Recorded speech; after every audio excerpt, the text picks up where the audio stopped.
একটা নির্বাচিত সরকারের কাছে এরকম বৈষম্যের রাষ্ট্র জনগণ দেখতে চায় না।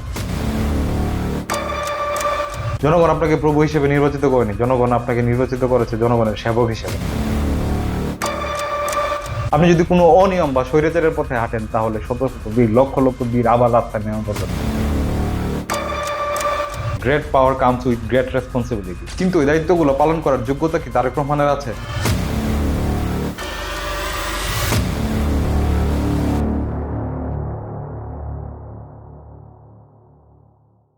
অভিনন্দন বিএনপিকে 2026 নির্বাচনে বিজয়ী হয়ে সরকার গঠন করতে যাচ্ছেন আপনারা। তাই বিএনপির সকল নেতাকর্মীদের, বিশেষ করে তারেক রহমানকে এই বিশাল জয়ের আন্তরিক শুভেচ্ছা। ক্ষমতা হাতে পেতে যাচ্ছেন আপনারা, তাই খুশির সীমা নেই আপনাদের। শপথ গ্রহণ করার আগেই দেশ জুড়ে এক উল্লাসে মেতে উঠেছেন আপনারা। কিন্তু আপনাদের মনে রাখতে হবে, great power comes with great responsibility. আপনাদের হাতে ক্ষমতা এসেছে দেশ শাসন করার জন্য নয়, বাড়তি সুবিধা ভোগ করার জন্য নয়। আপনাদের হাতে ক্ষমতা এসেছে দেশের সেবা করার জন্য। তাই এইসব উল্লাস থেকে বের হয়ে আসতে হবে আপনাদের। আপনাদের সামনে এখন বিশাল চ্যালেঞ্জ। জনগণের সেবা করার পাশাপাশি দেশের গণতন্ত্র পূর্ণ উদ্ধার ও সংবিধান সংস্কারের মনোযোগী হতে হবে আপনাদের।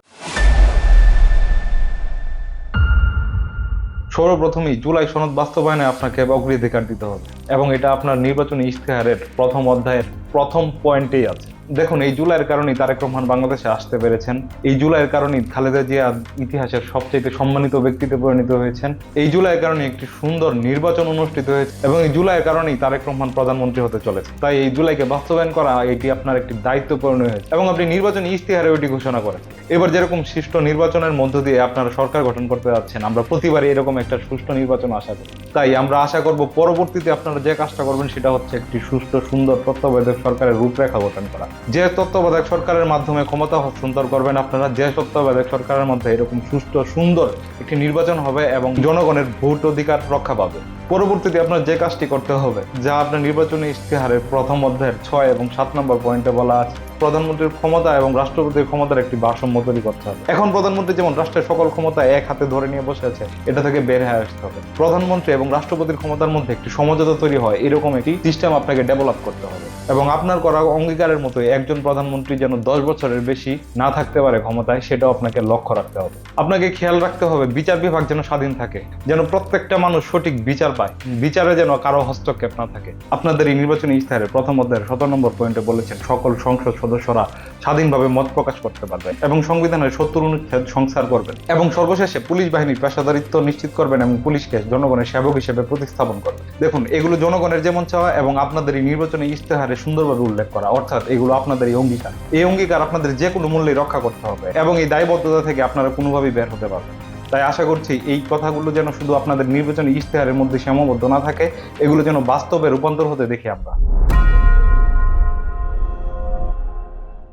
এরপর আসা যাক জনগণের সেবার জন্য আপনাদের কি করতে হবে। দেখুন, জনগণের সেবা করার জন্য আপনাদেরকে নির্বাচিত করা হয়েছে, তাই জনগণকে সেবা করা আপনাদের জন্য প্রথম প্রায়োরিটি হয়। জনগণের সেবা করতে গেলে আপনাদেরকে দেখতে হবে জনগণ আসলে কি চায়। জনগণ চায় আইন যেন সবার জন্য সমানভাবে কাজ করে। আইন যেন বা আইন শৃঙ্খলা বাহিনী যেন কোনো একটি দলের হয়ে কাজ না, আইন শৃঙ্খলা বাহিনী যেন রাজনৈতিক দমন পীড়নে নিযুক্ত না হয়। সঠিক আইন প্রণয়নের মাধ্যমে যেন ন্যায় বিচার প্রতিষ্ঠা হয়। জনগণ কি চায়? জনগণ চায় দ্রব্যমূল্য নিয়ন্ত্রণ। জনগণ চায় দ্রব্যমূল্য নিয়ন্ত্রণে থাকুক, বাজারে সিন্ডিকেট না থাকুক। বাজারে সিন্ডিকেট ভেঙে দ্রব্যমূল্য নিয়ন্ত্রণ করে জনগণ যেন ন্যায্য মূল্যে পণ্য কিনতে পারে, এবং ব্যবসায়ী থেকে কৃষক পর্যন্ত সবাই যেন তার নির্ধারিত ন্যায্য মূল্যটা পায়। জনগণ কি চায়? জনগণ কর্মসংস্থান চায়। জনগণ চায় কাজ করে দুবেলা ভাত খাওয়ার জন্য। জনগণ আপনার বেকার ভাতা পাওয়ার আশা করে। দেশের প্রায় 17% কর্মক্ষম যুবক বেকার। আপনার উচিত এই কর্মক্ষম বেকারদেরকে কর্মসংস্থানের ব্যবস্থা করা। শুধু কর্মসংস্থানই নয়, সরকারি চাকরির পাশাপাশি বেসরকারি খাতেও সঠিক আইন প্রণয়নের মাধ্যমে সঠিক কর্মপরিবেশ নিশ্চিত করা। জনগণ কি চায়? জনগণ গত 17 বছর যা পায়নি জনগণ তাই চায়। জনগণ চায় বাক স্বাধীনতা। জনগণ যেন মন খুলে কথা বলতে পারে, এবং মন খুলে কথা বলার পর, মন খুলে তার মনের ভাব প্রকাশের পর যেন কোনো দল দ্বারা নিপীড়িত না হয়, জনগণ এটাই চায়। সেক্ষেত্রে আপনাকে সচেতন থাকতে হবে যেন আপনার দল ভিন্নমতাদর্শীদেরকে কোনোভাবে নিপীড়ন না করে। জনগণ কি চায়? জনগণ চায় একটি নিরাপদ সমাজ ব্যবস্থা, যেখানে অসহায়, দরিদ্র এবং সংখ্যালঘুরাও নিরাপদে বসবাস করতে পারে। জনগণ কি চায়? জনগণ চায় আধুনিক ও উন্নত শিক্ষা ব্যবস্থা, যেখানে তার পরবর্তী প্রজন্ম শিক্ষা গ্রহণ করে মানুষের মতো মানুষ হয়ে উঠতে পারবে। জনগণ কি চায়? জনগণ চায় সঠিক স্বাস্থ্যসেবা, যেখানে আপনার মূল দায়িত্ব হবে জনগণের সঠিক স্বাস্থ্যসেবা নিশ্চিত করা। আপনার আত্মীয়স্বজনের টাকা আছে বলে এভারগ্রিনের মতো হসপিটালে চিকিৎসা সেবা পাবে, এবং সাধারণ জনগণ চিকিৎসার অভাবে ভুগবে। এটা কোনোভাবেই সাম্যের রাষ্ট্র প্রতিষ্ঠা করতে পারে। একটা নির্বাচিত সরকারের কাছে এরকম বৈষম্যের রাষ্ট্র জনগণ দেখতে চায়। জনগণ কি চায়? জনগণ চায় একটি দুর্নীতিমুক্ত দেশ। কোনো রাষ্ট্রীয় সেবা পেতে গিয়ে যেন কোনোভাবেই তার দুর্নীতির শিকার হতে না হয়, কোনোভাবেই ঘুষ দিতে না হয়, কোনো অনিয়মের শিকার না হতে হয় এবং কোনো স্বজনপ্রীতিতার শিকার না হতে হয়। দেখুন, গণভোটের মাধ্যমে ন্যস্ত হয় আপনার উপর দায়িত্বগুলো এবং জনগণের এই চাওয়াগুলো কোনো এক্সট্রা অর্ডিনারি চাওয়া না। এগুলো নিশ্চিত করার জন্যই জনগণ আপনাকে নির্বাচিত করেছে। জনগণ আপনাকে প্রভু হিসেবে নির্বাচিত করেনি, জনগণ আপনাকে নির্বাচিত করেছে জনগণের সেবক হিসেবে। এবং জনগণের এই ছোট্ট চাওয়া পাওয়াগুলো পূরণ করাই হচ্ছে আপনার দায়িত্ব। এই জন্যই আপনি এই গ্রেট পাওয়ার পেয়েছেন। আপনার রেসপন্সিবিলিটি এগুলো সঠিকভাবে পালন করাই আপনার দায়িত্ব। কিন্তু এই দায়িত্বগুলো পালন করার যোগ্যতা কি তারেক রহমানের আছে? আমরা যদি একটু অতীতের দিকে তাকাই, অপারেশন ক্লিন হার্ট থেকে শুরু করে বিদ্যুৎ হাতে দুর্নীতি ও হাবুবন যেগুলোর কথাই বলা হয়, আপনারা চোখ বন্ধ করে সেগুলো অস্বীকার করেন। তাই আর অতীতের কথা টানবো না, টানবো 2024-এর 5ই আগস্টের পর থেকে এখন পর্যন্ত রাজনৈতিক সহিংসতার।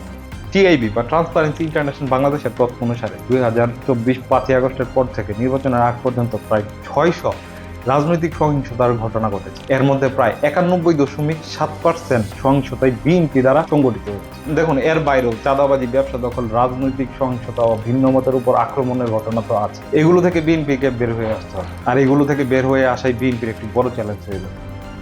বিএনপির মধ্যে চেইন অফ কমান্ডের ঘাটতি কতটুকু আছে এটা আমরা নির্বাচনের আগের একটা ঘটনা দেখলেই বুঝতে পারি। যখন জনসম্মুখে তারেক রহমান প্রকাশ্যে হা ভোটের পক্ষে ভোট চাইলেন, তখনও তার নেতাকর্মীরা না ভোটের পক্ষে ভোট চাইলেন এবং নির্বাচনের দিন তারা প্রকাশ্যে নির্বাচনে না ভোট দিয়েছেন এবং তা ফেসবুকে প্রচার করেন। সুতরাং এখান থেকেই বোঝা যায় তারেক রহমানের তার দলের উপর কতটুকু নিয়ন্ত্রণ আছে সেটা প্রশ্নবিদ্ধ। তাই তারেক রহমানের যোগ্যতা নিয়ে প্রশ্ন তারা খুবই স্বাভাবিক। জনাব তারেক রহমান, সর্বপ্রথম আপনাকে আপনার মনোভাব আপনার দলের নেতাকর্মীদের মধ্যে ছড়িয়ে দিতে হবে। আপনি যে মনোভাব নিয়ে রাজনীতি করতে চাচ্ছেন সেই মনোভাব যেন আপনার দল এবং আপনার দলের নেতাকর্মীদের সকলের মধ্যেই থাকে সেটা নিশ্চিত করতে হবে। আর যদি এটা না হয়, এটা হবে আপনার দলের জন্য একটি ভয়ঙ্কর ঘটনা। শেখ হাসিনা সরকারও নিজেদেরকে সেবক না মনে করে প্রভু মনে করতে শুরু করে দিয়েছিল, যার জবাব জনগণ এবং এই তরুণ প্রজন্ম দিয়ে দিয়েছে। আমাদের এই প্রজন্মটা হচ্ছে একটি বীজের মতো, আপনি একটাকে দাফন করতে চাইবেন, সে চারা গাছ হয়ে ফিরে আসবে। আবরার, মুগ্ধ, আবু সাইদ, ওসমান হাদির মতো শত শত বীর চলে গিয়েছে, কিন্তু মনে রাখবেন আরো লক্ষ লক্ষ বীর প্রতিটা ঘরে ঘরে আছে। আপনি যদি কোনো অনিয়ম বা স্বৈরাচারের পথে হাঁটেন, তাহলে শত শত বীর, লক্ষ লক্ষ বীর আবার রাস্তায় নেমে পড়বে এবং আপনাদেরকে প্রশ্নের মুখে দাঁড় করাবে। সুতরাং আশা করব আপনারা জনগণের এবং এই নতুন প্রজন্মের ইচ্ছা এবং আকাঙ্ক্ষাকে প্রাধান্য দিয়ে সরকার পরিচালনা করবেন এবং আপনার হাতে সময় খুবই কম, মাত্র 180 দিন। এর মধ্যে জুলাই সনদ প্রতিষ্ঠা করবেন। ধন্যবাদ।